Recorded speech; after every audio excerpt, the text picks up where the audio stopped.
Halo semuanya, kembali kita update terkait dengan kasus Subang. Hari ini kita saksikan bahwa Polda Jawa Barat kembali melakukan prarekonstruksi di lokasi TKP di Jalan Cagak, Subang.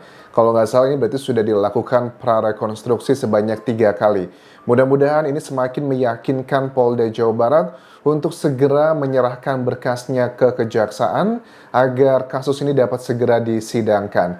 Ada beberapa hal juga yang akan aku update di sini, misalnya keterangan terbaru dari Kadif Humas Polda Jawa Barat, Kombes Pol Ibrahim Tompo. Dalam keterangan di tayangan Kompas TV ini, Kadif Humas Polda Jawa Barat ini menyampaikan beberapa hal, misalnya total saksi yang diperiksa itu sebanyak 124 orang dan ada 118 item barang bukti yang telah dilakukan penyidikan. Ini mungkin lebih sifatnya adalah kayak berhubungan dengan puslapor. Makanya nggak heran ada statement yang dikatakan bahwa kami telah banyak menggunakan sumber daya.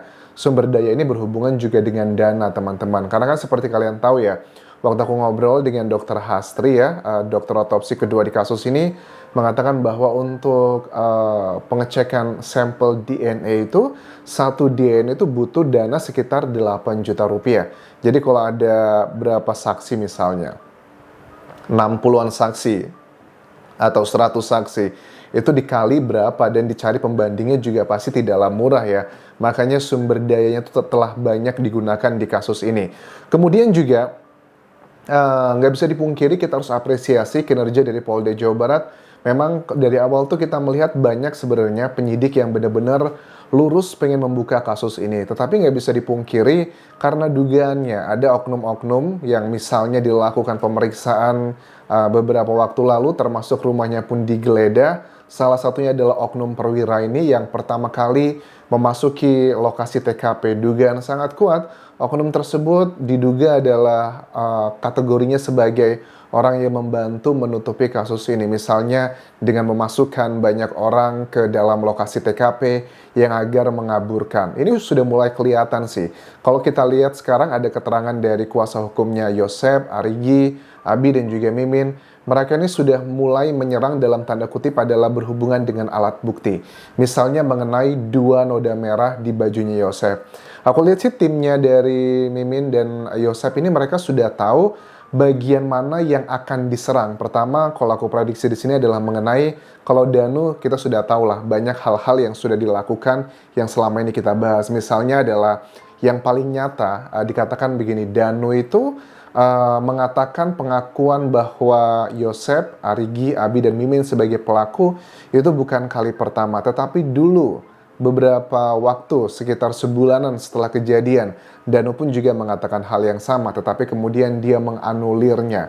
Katanya dia ngerasa ditekan saja. Bahkan kita juga udah lihat ya wawancaranya yang sudah aku tayangkan di channel YouTube ini. Danu mengaku bahwa kenapa saat itu dia mengatakan Yosep, Arigi, Abi, Mimin adalah pelakunya. Dia bilang karena saat itu saya kayak binatang gitu, ditekan. Dan saya juga berpikir siapa lagi kalau bukan mereka. Tapi kan ternyata itu semua adalah rekayasa dan dugaannya Danu mengalami penekanan di sana. Keterangan dari Kombes Ibrahim Tompo juga mengatakan begini mengenai pengakuan Danu ya, bahwa kan Danu menyerahkan diri, mengakui bahwa dia bersedia membuka semuanya karena dia adalah bagian pelaku itu. Catatannya adalah di tanggal 16 Oktober 2023, Danu menyerahkan diri ke Polda Jawa Barat dan meyakinkan bahwa apa yang dikatakan adalah kebenaran.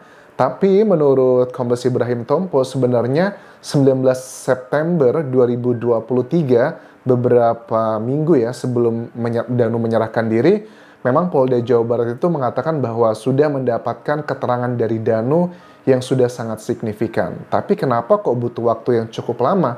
Kalau memang dari Polda Jawa Barat sudah yakin, kenapa tidak dilakukan penetapan tersangka sebelum Danu menyerahkan diri? Ya, kita nggak bisa memungkiri 4 tersangka lainnya menjadi tersangka itu ya karena ada pengakuan dari Danu sendiri. Ada satu statement juga yang menarik yang disampaikan dari Kombes Ibrahim Tompo bahwa kenapa 3 tersangka, Arigi, Abi, dan juga Mimin, mereka itu belum ditahan. Alasannya adalah begini, kami belum menahan mereka karena agar produktif. Itu alasan 3 tersangka tidak ditahan dulu. Ini ngebuat aku mikir, produktif, kasus penyidikan, artinya apa ini teman-teman?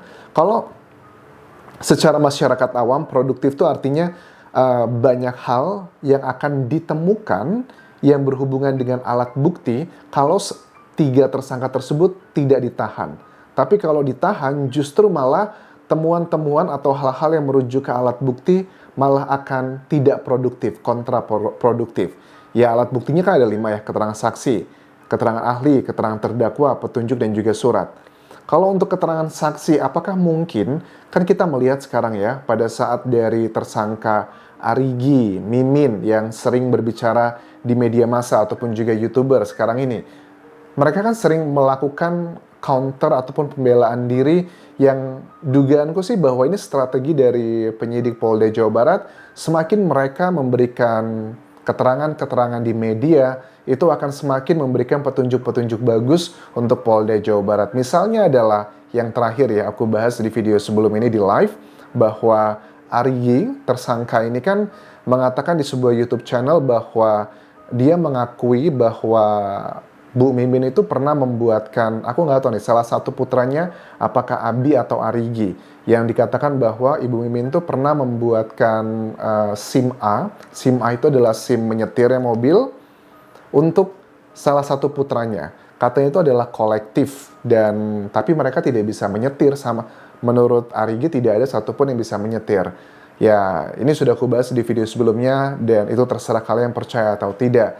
Tapi kan biayanya juga, masa kalau dibilang, kan Arigi bilangnya bahwa ini kayaknya salah miskomunikasi aja.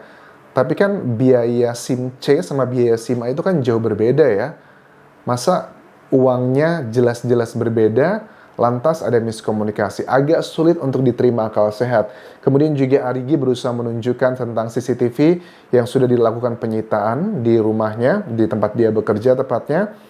Itu juga ngebuat kita, apakah Polda Jawa Barat ini sedang memancing sesuatu hal agar mereka semakin banyak berbicara. Apalagi dulu juga kalau kita ingat pada saat di awal kasus ini terjadi, sekitar beberapa minggu ya setelah terjadinya pembunuhan, kan juga ada CCTV yang menangkap Pak Yosep itu mengendarai motor berangkat dari lokasi rumahnya Bu Mimin menuju ke TKP.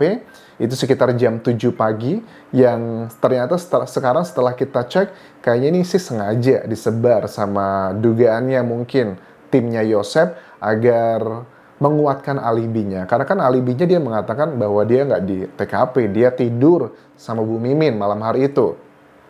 Paginya baru dia ke sana. Oke, ini sudah mulai terbuka satu persatu. Bahkan Mimin dalam keterangan di wawancara Kompas TV terbaru ini pun dia mengatakan begini. Dia bilang bahwa kami itu tidak mengenal Danu, dia itu bohong besar gitu. Itu mah PH-nya Danu, kami mah jujur nggak diarahin. Salah satu kutipan dari keterangannya Bu Mimin ya.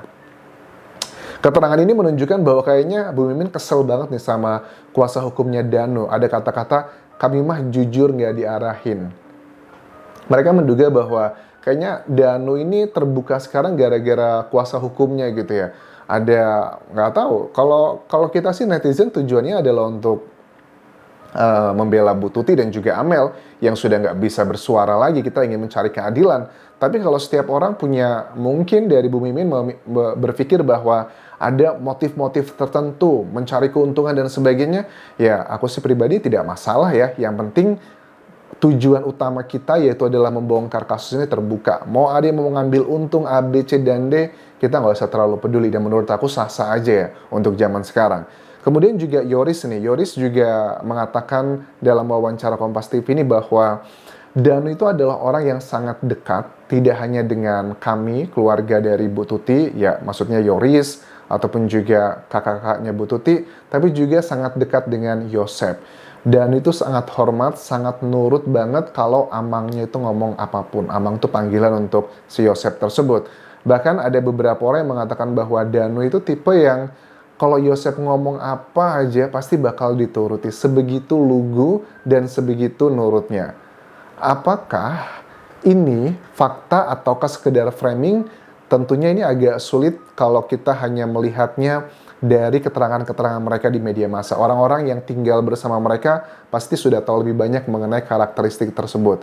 Tapi kalau kita cross check ya, dulu kan Yosef itu pada saat dia berbicara di YouTube ataupun juga di media massa, dia ini termasuk orang yang sering sekali menyebut nama Danu. Pokoknya kesannya kalau kita tangkap, Yosef itu yakin bahwa Danu itu tahu semuanya. Tidak cuma Danu, tapi juga ada Wahyu, ada juga Kosasi yang merupakan kepala sekolah dan juga pegawai di yayasan tersebut. Danu, Kosasi, kemudian juga Wahyu adalah nama-nama yang berusaha Yosef itu selalu coba angkat ke media massa ataupun juga ke YouTuber bahwa mereka ini diduga sangat terlibat dengan banyak isu. Misalnya Yosef pernah ya secara pribadi pun mengirimkan beberapa foto ke aku pribadi ya. Dia mengirimkan adalah ini Bang Anjas, Danu sama Wahyu sama Kosasi begitu dekat sekali. Bahkan Yosef pun juga pernah mengirimkan banyak foto-foto kegiatan Yoris dan sebagainya. Ya ini sih sudah kayak perang gitu. Ya kita tahu di media massa Yosef itu mengatakan bahwa Yoris adalah putra saya satu-satunya gitu. Jadi semuanya ya itu adalah penerusnya dia. Tapi kan Yoris mengatakan tidak seperti itu. Yosef itu menurut Yoris pernah menikah yang kedua kali. Jadi kan Bu Mimin itu adalah ternyata pernikahannya Pak Yosef yang ketiga. Pernikahannya pertama adalah dengan Bu Tuti secara resmi, tetapi yang kedua dan ketiga itu adalah secara agama saja. Yang kedua itu pernah juga menikah, menurut Yoris mengatakan menikahnya itu pada saat Yoris masih sekolah antara SD atau SMP. Dan dalam pernikahan tersebut pun Pak Yosef katanya Yoris juga memiliki anak. Kan artinya sini kita baru tahu ya ternyata ya darah dagingnya Pak Yosef itu bukan cuma Yoris sebenarnya, tapi juga ada satu anak yang kita nggak tahu keberadaannya di mana, nggak tahu apakah ini berhubungan dengan kasusnya atau enggak. Karena kan itu bagian pribadi yang mungkin nggak ada hubungannya.